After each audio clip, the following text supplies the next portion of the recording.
तद् वाक्यं त्रिपदात्मकं वाक्यम् अथवा सकर्मक वाक्यम्।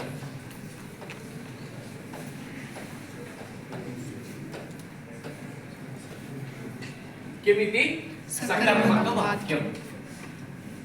सकर्मक वाक्यम् इत्युक्ते को अर्थः कर्मसहितं वाक्यम्। अतः कर्तृ कर्म क्रिया युक्तं वाक्यं सकर्मकम्।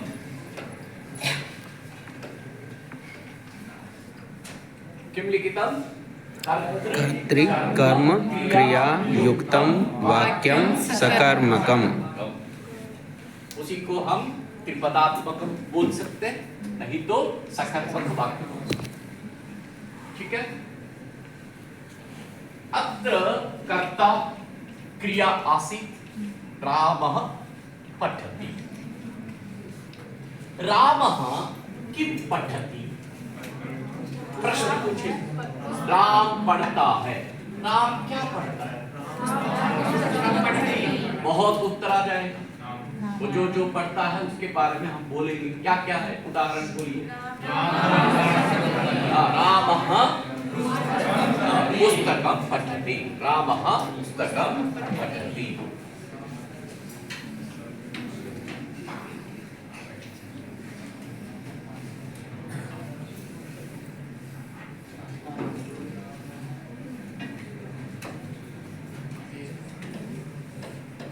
रामः पठति। रामः ग्रंथं पठति। रामः ग्रंथं पठति। रामः कर्ता कः अस्ति? क्रिया का अस्ति? पठति। रामः किं पठति? ग्रंथं पठति। ग्रंथं पठति। ग्रंथं कर्ता ने को का विभक्तिरस्ति? ग्रंथ शब्द वदतु। राम शब्द जैसा बनता है। रामः रामौ रामाः प्रथमं। द्वितीया रामं रामौ रामान्। इसीलिए इधर क्या होना? ग्रंथः ग्रंथौ ग्रन्थाः। ग्रंथं ग्रंथौ ग्रन्थाः। इसीलिए ये क्या है? द्वितीय विभक्ति। कर्ता ने कर्म को, कर्ता कर्म क्रिया। क्रिया क्यों एक वचन में है?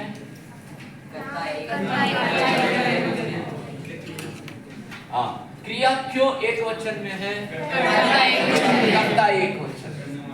अत्र पश्यतु। रामौ ग्रंथं पठतः।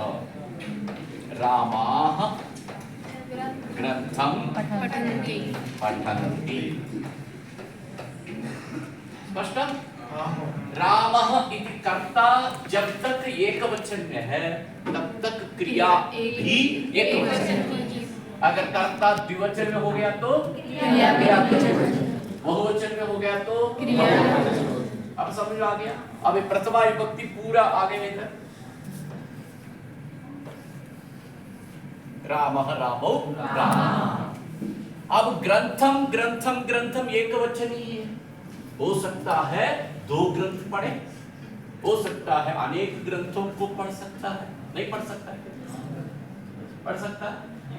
तब क्या होगा?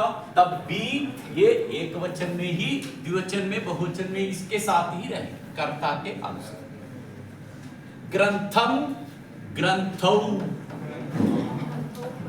ग्रंथाः ग्रंथान् ग्रंथान्। रामः ग्रंथं पठति। राम ग्रंथ को पढ़ता है। रामौ ग्रंथौ पठतः। दो रामों ने दो ग्रंथों को पढ़ा। देखो संस्कृत सरल है, हिंदी सरल है। बताओ। अब हिंदी में क्या बोलना है इसको? दो लाल अथवा दो बालक दो ग्रंथों को पढ़ते हैं। अनेक बालक अनेक ग्रंथों को पढ़ते हैं। रामाः ग्रंथान् पठन्ति। ग्रंथम ग्रंथौ ग्रंथान्। द्वितीय विभक्ति के 3 वचन चाहिए।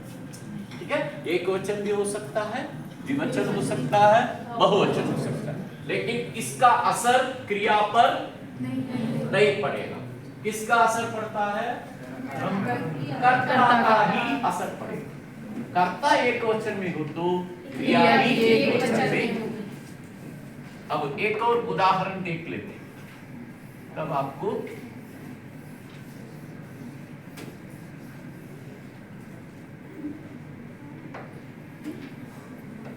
छात्रः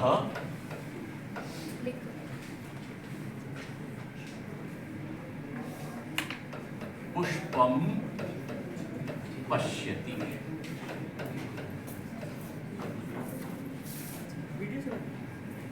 छात्रः जलं पिबति। छात्रः जलं पिबति।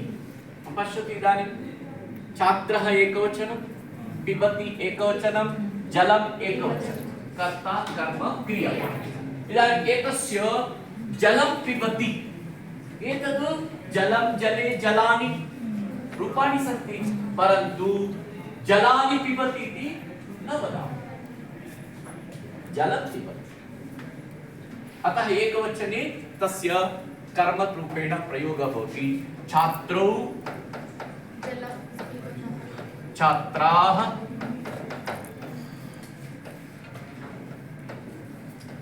पिबतः पिबन्ति। स्पष्टं? पश्यतु, छात्रः जलं पिबति, छात्रौ पिबतः, छात्राः जलं पिबन्ति। स्पष्टम् अभवत् इदानीं?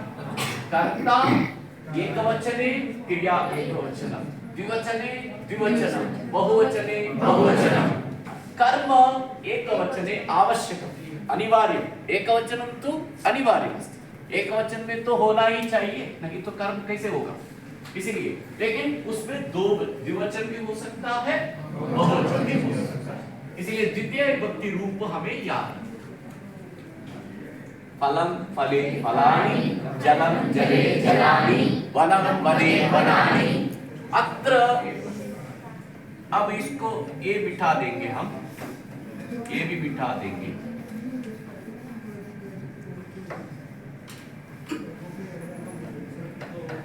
फलं खादति, फले फलानि। छात्रः फलं खादति, छात्रः फले खादति, छात्रः फलानि खादति। छात्रः एकवचन, फलानि खादति। हो सकता नहीं हो सकता? एक फल ही नहीं खाएगा, वो अनार भी खाएगा, केला खाएगा, एप्पल खाएगा, फिर चीकू खाएगा, आम